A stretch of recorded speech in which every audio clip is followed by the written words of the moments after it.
Так, моторы идут? Моторы идут. Идут моторы? Так, сейчас, Сталик, мы с вами будем готовить легендарный молочный суп с жареным луком.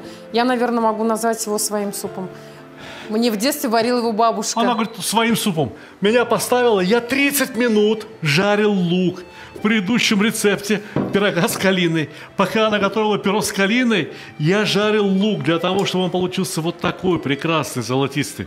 Немножко куркуму можно было бы добавить, еще красивее было бы. Мы не будем портить старинный рецепт от моей бабушки. Все по-татарски. Все татарча, как от Абики. Все, давайте. Наливаем молоко. Сколько? Ну, где-то 2 литра мы возьмем. Отлично. Так, пока закипает наше молоко, я, Сталик, с вашего позволения, начну резать картошку. Да, так, доску надо, наверное. Мне доска не нужна. Как? Моя двойника не резала на доске. Она делала без доски, и я буду делать точно так же. Ну-ка, ну-ка. Она просто вот так, к рыбе чешуйки, стругала картошку. Подойдите, посмотрите. Ребята, вот эти народные вещи нельзя забывать. Никакой доски. Все делалось очень быстро, просто руками. Водопровода не было. Какие там лишний раз мыть доски? Колодец, коромысло, ведро. Сколько татарские женщины на своих плечах вынесли? А вот вы верите, что мы ходили за водой на колонку? Верю. Как вот это называется, я до сих пор не знаю, большие колеса, и там такой полукруг, туда флягу вставляешь, и идешь на колонку с этого, и потом опрокидываешь и везешь вот так. Из колодца брали для стирки, для таких уж, а вот из колонки брали для питья воду. Мы ходили.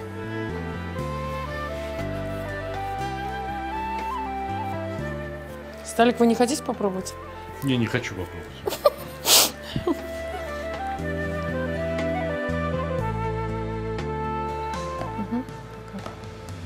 Так, Сталик, смотрите, наше молоко закипело. Ну, почти сейчас, что закипает. Да, закипает. Отправляем вот эту нашу красивую картошку. Безумно красивая. Ее на 6 доске бы мы бы так было. не нарезали. Сколько порций мы варим? Вот 2 литра молока. Вот этих 6 картофельных, это было так, где-то ну, кило у нас 200. получится где-то 14 порций супа. Ешь, не обляпайся. Да. Всего 2 литра молока, 6 картошек, 6 луковиц. А что еще? Сейчас запускаем сначала картошку. Мята, соль. Так, нет, мяту мы даем сушеную при подаче. Ага. Сейчас у нас картошка немножко сварится. Ну, затем мы будем запускать ваш божественный лук. Сейчас нам нужно посолить суп, чтобы он уже немножечко приобретал вкус такой, набирал. да. Только соль. Да. Знаете, видимо, все народы, когда-то вот, ну, жили не слишком богато, придумывали вот такие супы, которые можно приготовить за копейки и всю семью накормить, да? Из того, что есть. Да, ну вот в садиках же мы привыкли кушать сладкий молочный суп.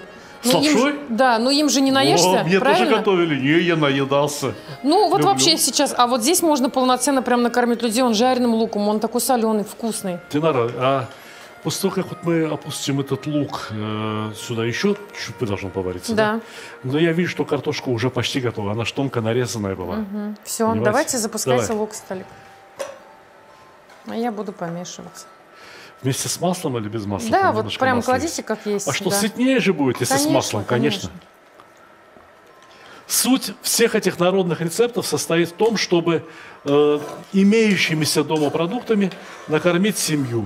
Можно вот и один все. лук класть. И ну, кто-то может сказать, да, мы сейчас, у нас все есть, там что хочешь, да мы креветки, да мы вот драгоценную рыбу можем какие-то, там и мраморную говядину. Но вот эти рецепты забывать нельзя, это грех забывать такие рецепты. Потому что за счет этих рецептов целые поколения спаслись от голода, во-первых.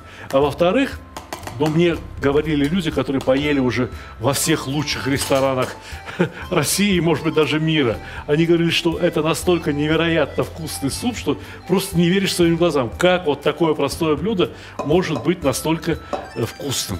Поэтому я с некоторым трепетом отношусь к таким блюдам.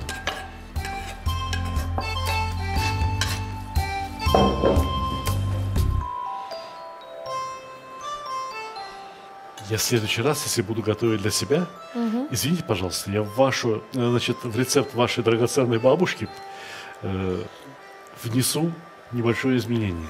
Я лук буду жарить на топленом масле. Ну, по идее, раньше это и жарили все на топленом масле. Не было растительных таких. Когда я росла, был еще кулинарный жир. Растительное масло мы не знали, что такое. Это будет даже очень правильно. Вот так вот. Так, ну что, Сталик, у нас практически суп готов. Я сейчас разобью яйца, взобьем и заливаем. Так еще и яйца нужны? Да. И как же это будет невкусно? Это будет очень вкусно и очень сытно. Бабушка такой суп на завтрак давала или на ужин? Когда? Мы его и в обед даже кушали. А что мне кушать? Конечно.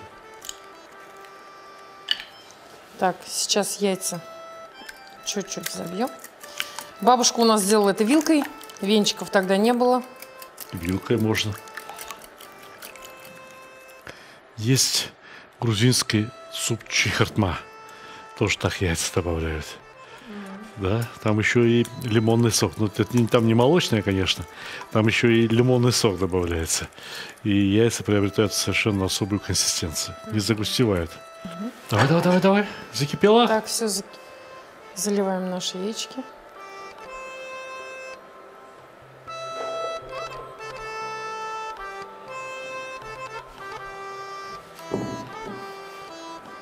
Сейчас буквально минутку, и все, наш суп будет готов.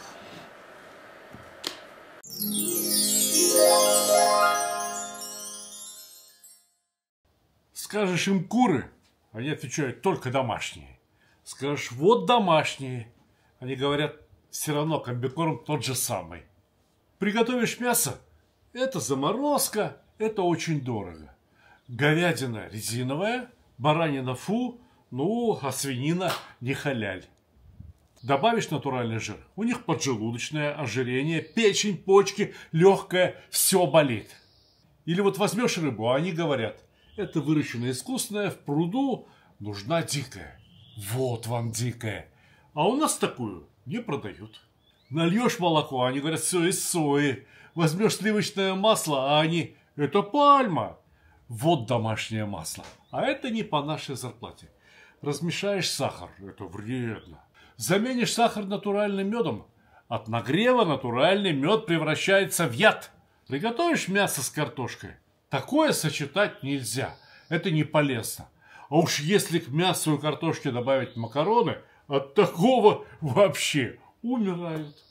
А если используешь специи, то значит испортил вкус рыбы, мяса, курицы. И так хотелось поесть чистых макарон.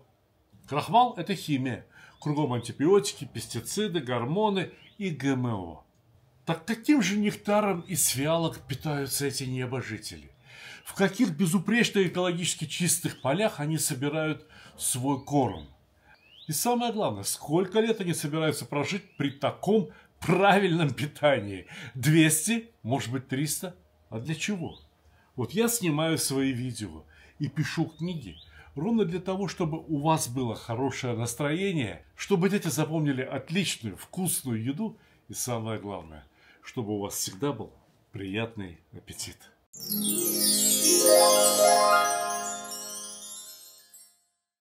Итого, 6 картошек, 6 головок лука, 6 куриных яиц, 2 литра молока, соль, немного сушеной мяты уже при подаче. Правильно я понимаю? Да. И все? Все. Кушай, не обляпайся.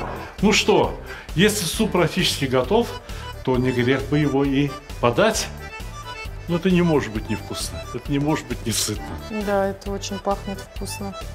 Это замечательный рецепт, это просто достояние татарского народа, могу сказать. Самая главная фишечка в чем? То, что мы подаем этот суп с сухой мятой. Ох, прям что-то такое по-турецки. Но, тем не менее, мы скажем про это по-татарски. Ашларыгыз тәмле булсын.